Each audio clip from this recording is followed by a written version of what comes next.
It was a night when New York's damp chill wrapped the streets in a mist of silver rain, and David Grant, proprietor of the famed City Bistro, leaned against the wet sidewalk across from his own establishment.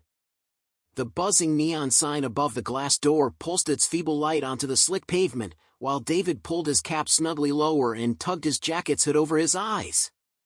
He had built City Bistro from nothing, molding it into one of the metropolis's most beloved dining sanctuaries, yet despite rave reviews and a thrumming dining room, an unsettling emptiness had begun to haunt him.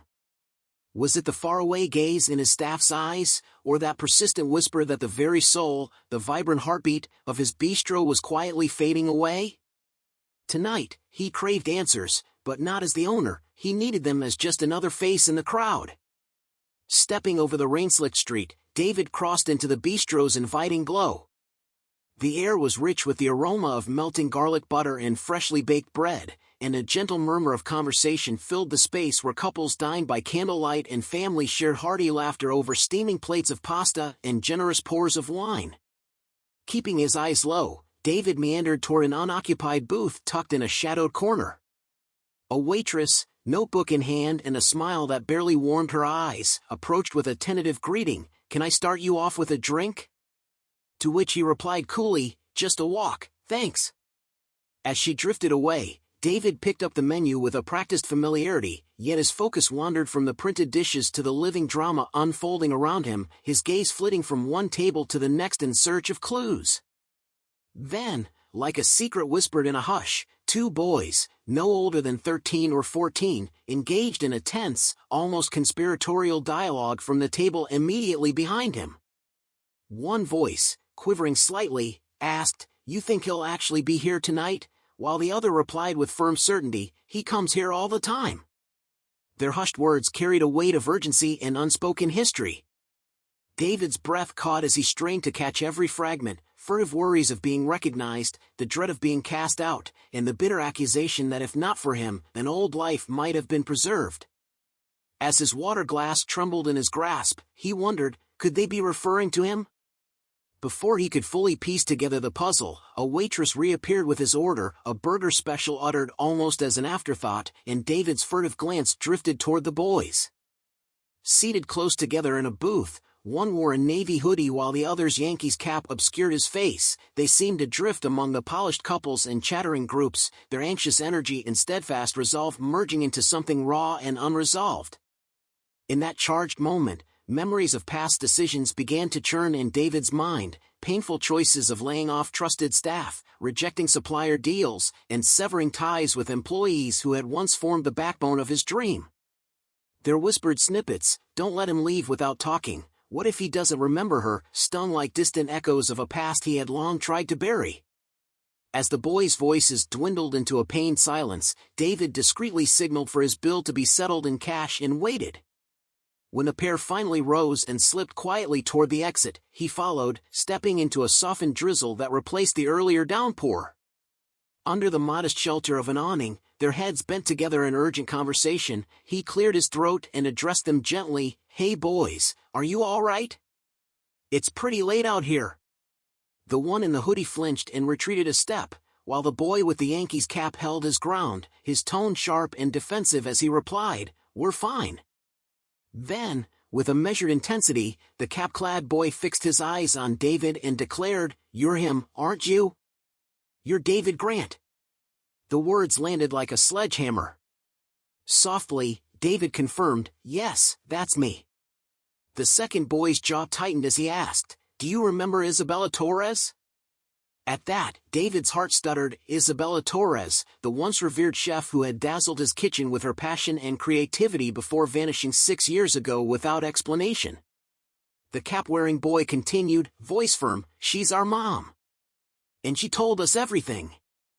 The revelation struck David like a sudden downpour, recollections of Isabella's brilliance, her innovative dishes, and the pride he had once felt now clashed with a heavy regret. "Why did you ruin her life? Why take everything from her?" the other boy demanded, his words thick with accusation. David's throat tightened until, in a halting whisper, he managed, I didn't know."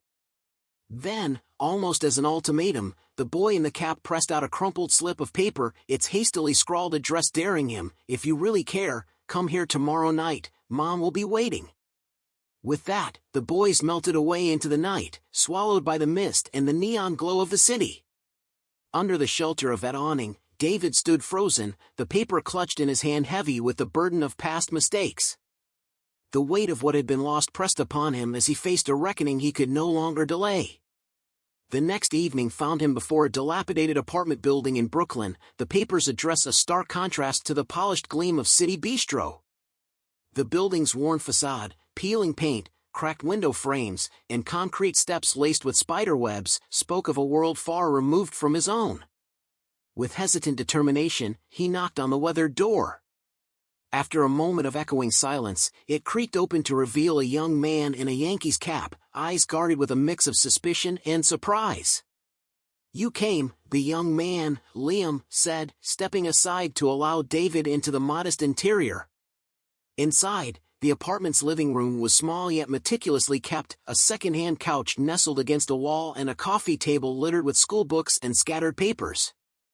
Lingering in the air was a familiar aroma, a blend of garlic and herbs that conjured memories of a bygone era in his kitchen. From the hallway emerged a woman, her hands still damp from wiping a kitchen towel. It was Isabella Torres. Time had softened her once vibrant features, streaks of gray mingled with her dark hair, and her eyes, though still sharp, carried the weight of years spent in quiet suffering. "David," she said, her tone steadied but frosted with cool reserve. "I wasn't sure you'd actually show up." Swallowing hard, David replied, "I'm here because I need to understand what happened last night, if I hurt you." Isabella's gaze hardened as she began to recount her ordeal, a saga of endless double shifts, a relentless outpouring of soul into every dish served at City Bistro, each creation a masterpiece of culinary art. "You told me I was indispensable," she recalled, voice trembling as she detailed the weeks spent perfecting recipes, the sea bass with citrus reduction, the wild mushroom rosado, that earned glowing praise from every critic. "Yet, when acclaim arrived, you dismissed my genius as mere teamwork, leaving me to fade into the background." The bitter memory of being cast aside, of watching doors close one after another, resurfaced with every word. "After that, everything fell apart," she continued. "I was blacklisted, every call I made returned empty, and before I knew it, I was forced to take any work I could find, just to keep food on the table for my boys." Liam and Noah lingered near the doorway, their eyes darting between their mother and the man whose decisions had upended their lives. In a voice both soft and resolute, David admitted, "I never intended for it to come to this. I was so focused on my image, on maintaining City Bistro's reputation, that I lost sight of what truly mattered." He paused, letting the silence swell between them before continuing, "I can't undo the past, Isabella, but I want to make it right." With that, he offered her a chance not as a subordinate but as a partner, a co-head chef with full creative control, her name shining proudly on every menu, her genius finally recognized. Isabella's eyes shimmered with uncertainty as she asked in a hushed tone, "You expect me to just trust you?" David's response was measured and sincere, "I understand your skepticism, but this isn't just for me, it's for you, to reclaim what you deserve." The silence that followed was heavy with possibility before Isabella, glancing at her sons and then back at him, murmured, "I don't know if I can trust you, but I'll think about it." Stepping back into the cold night, David clutched his phone as if it were a lifeline. The following days stretched interminably as he made calls to old suppliers, reached out to investors, and whispered apologies to former employees, all in a desperate bid to rebuild the foundation of City Bistro.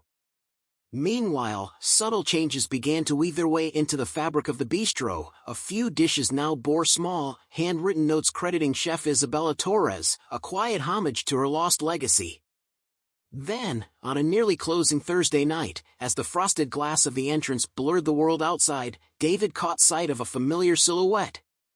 There, hesitating at the door, stood Isabella, flanked by Liam and Noah, with wary eyes scanning the nearly empty bistro. His heart thumped wildly as he stepped forward. "You came," he said, voice low and tremulous. Isabella nodded, absorbing every detail of the familiar interior, the counter, the gentle glow of pendant lights, and that unmistakable hint of garlic lingering in the air. David guided her into the kitchen, where the staff, busy tidying up for the night, looked up in collective astonishment. Some of the seasoned team exchanged glances of shock and quiet respect as Isabella's presence reawakened memories of past brilliance. At a tidy prep station, a freshly printed copy of the new menu lay waiting, 3 dishes proudly marked with her name. Her breath caught as she traced the script with trembling fingers. "You did this," she whispered, voice thick with disbelief. "It's not enough to mend what's been broken," David admitted, "but it's a start." One crisp autumn evening, City Bistro transformed into a haven of hope, hosting a charity dinner to fund scholarships for budding culinary talents. As the final guests savored their desserts, David stepped to the microphone, his voice resonating with heartfelt urgency. "Tonight isn't merely about food or charity," he declared, his words rippling through the hushed dining room. "It's a tribute to those whose dreams shape our lives, especially to Chef Isabella Torres, whose vision redefined this very space." The room burst into fervent applause. Then, Isabella ascended to the mic, her voice both fragile and determined as she proclaimed, "This isn't just a bistro, it's a sanctuary, a home where every story is cherished." The resounding ovation that followed affirmed a new beginning. In the weeks that trailed, City Bistro buzzed with renewed energy. Isabella's return became the talk of local culinary circles. Critics and patrons alike lauded the unexpected reunion, and yet behind the scenes, it was the clatter of knives, the sizzle of pans, and Isabella's steady, commanding voice that truly mattered. The once fractured partnership between David and Isabella evolved slowly, built on shaky foundations of regret yet fortified by mutual respect and a shared passion for excellence. Together, they wove a new narrative into the very fabric of the bistro, a tale of redemption, second chances, and the power of humility. On a rain-kissed evening not unlike the one when it all began, David found himself seated in a quiet corner of City Bistro alongside Isabella and her sons. Over plates of steaming pasta and soft laughter that filled the space between them, a long-forgotten peace began to stir in his heart. The restaurant, once a battleground of silent resentments and missed opportunities, now pulsed with life, a sanctuary where every dish told a story, and every moment was steeped in hope. Yet as the rain tapped gently on the window and shadows danced on the walls, one question lingered in the cool night air: can the wounds of the past truly heal, or will their scars forever define the future? The mystery remained, suspended like a promise in the darkness, beckoning them all toward an uncertain, yet hopeful, tomorrow.